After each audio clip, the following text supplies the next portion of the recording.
The second example that we're going to look at is making our financial statements from a trial balance. So over here, we have a trial balance listed for a company. We're going to make the income statement, statement of retained earnings, and the balance sheet. Remember that our financial statements have to be prepared in a specific order because we need information from one statement to create the other. So we start with an income statement and then a statement of retained earnings, and the last that we do is the balance sheet. If we have made our trial balance correctly, meaning that we start with assets, list all of our assets, liabilities, then equity accounts, we can create our financial statement straight off of the trial balance. And how that works is that the top half of our trial balance is the balance sheet.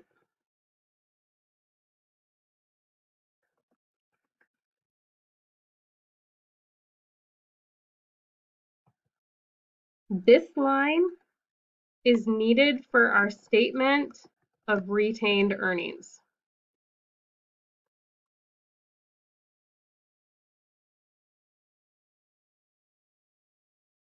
And this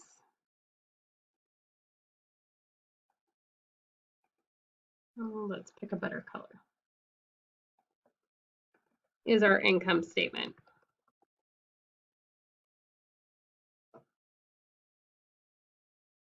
Okay. For formatting, you need the company name, the statement you are creating, and the date.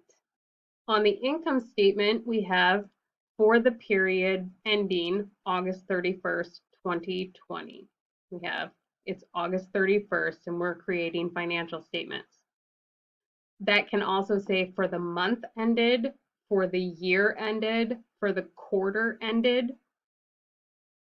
On the balance sheet, we will just list the date, the exact date that ended. Okay. If you don't have your formatting done correctly in Connect, Connect will not count the question as right. For our income statement, the income statement is simply revenues minus expenses.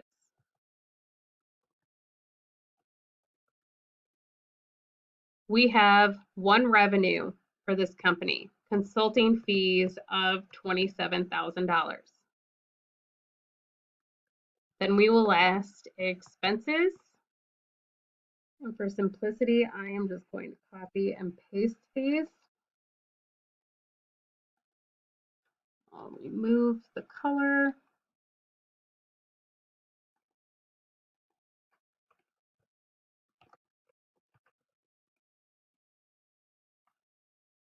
We write out the expenses in an indented column, and we keep the totals in the far right column.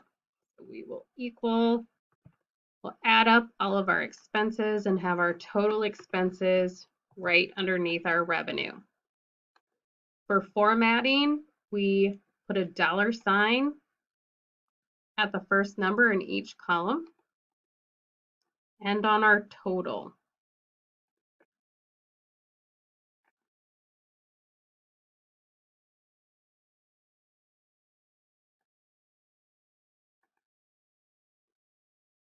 We put a top and bottom border on that to indicate that it is a subtotal. Revenue minus expenses gives us a net income. Revenue minus expenses. Then we put a bottom border under that to indicate that that is the total.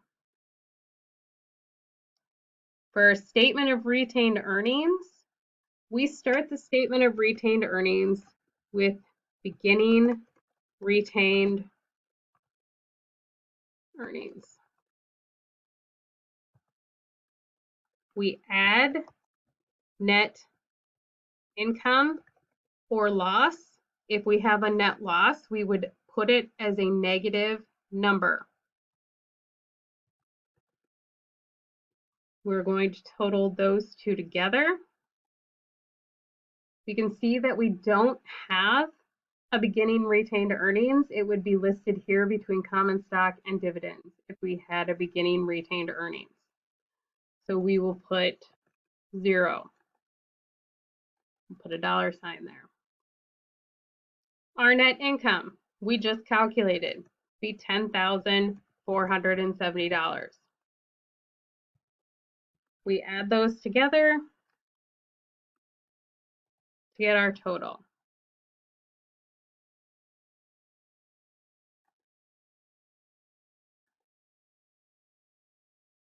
Then we remove dividends paid. On forms, on financial statements and accounting, we put parentheses around negative numbers. I can just select that this is a $sign and Excel is automatically going to put parentheses around it for me, indicating that I put a negative in front of that 6,000 and recorded it as a negative number. So in accounting, we represent negative numbers with parentheses. This gives us our ending retained earnings.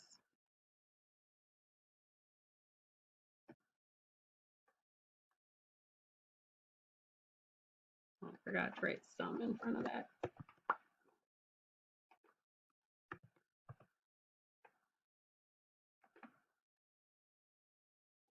I'm going to put a double bottom border indicating that that is the total on our financial statement. The last statement we create is our balance sheet. The balance sheet is a representation of our accounting equation. We list our assets, liabilities, and equity. I'm going to copy and paste all of our assets instead of writing them all out individually.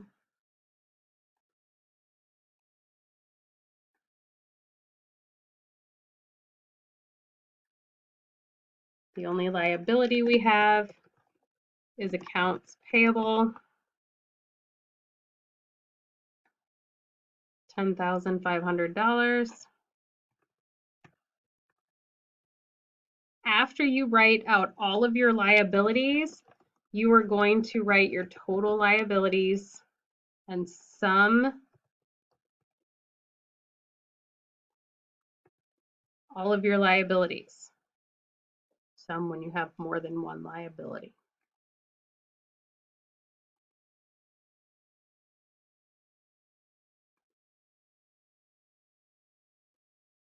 Our equity accounts, our common stock, and retained earnings. These are the only two equity accounts that appear on a balance sheet. Our common stock and retained earnings. Our common stock is $102,000.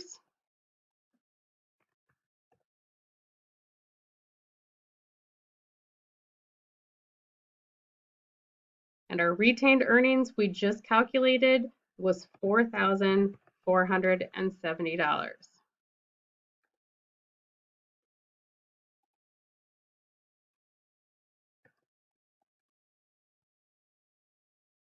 And now we check to see if our accounting equation is true.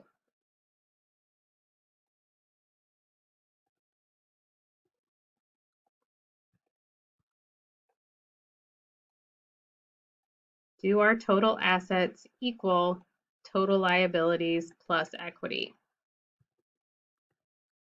We add up our total assets. We indicate with borders that is a total. And we add our total liabilities plus our equity accounts.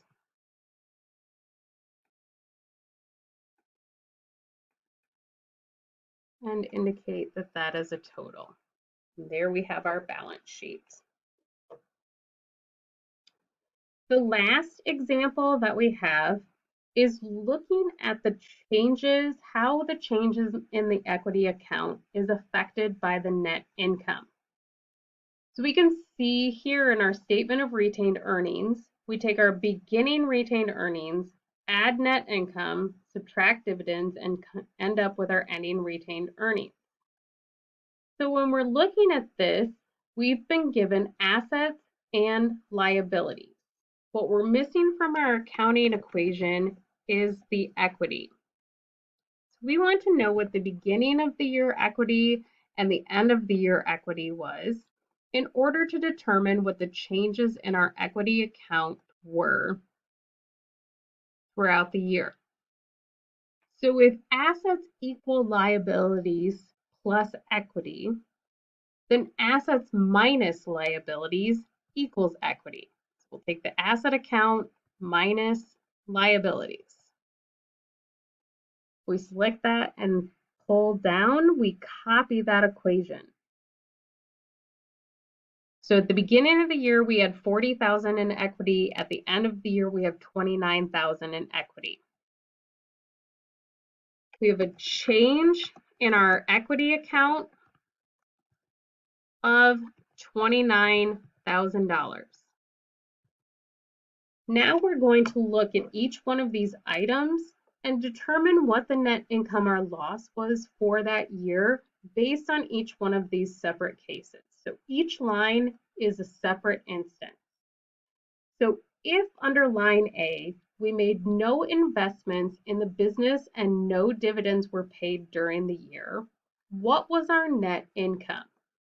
So we have our net income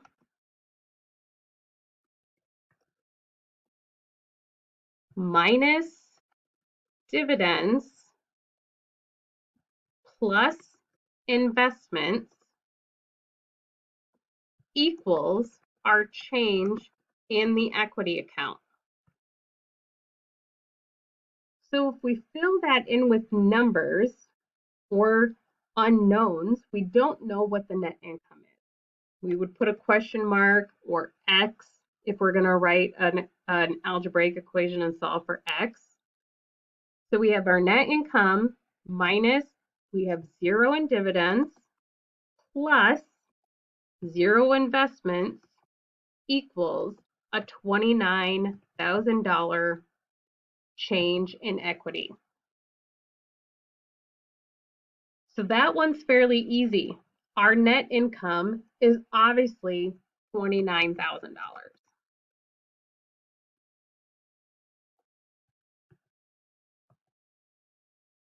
In B, we made no investments in the business, but dividends were $1,250 cash per month.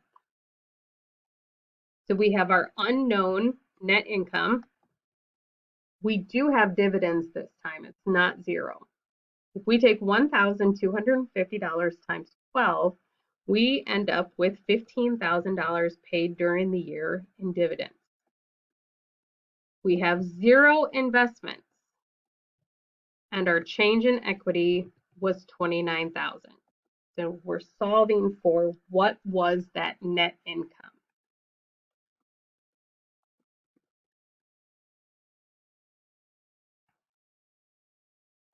So our net income, we need to add 15,000 to each side in order to get the net income value. So if we add 15,000 to 29,000, we get a net income of 44,000. C, no dividends were paid during the year, but the owner invested an additional $55,000 cash in exchange for common stock. We have our unknown net income, 0 dividends, a $55,000 investment, and those resolve in a $29,000 change in equity. In this situation, we have to subtract 55,000 from each side. So if we take 29,000 minus 55,000, we end up with negative 26,000, giving us a net loss of negative 26,000.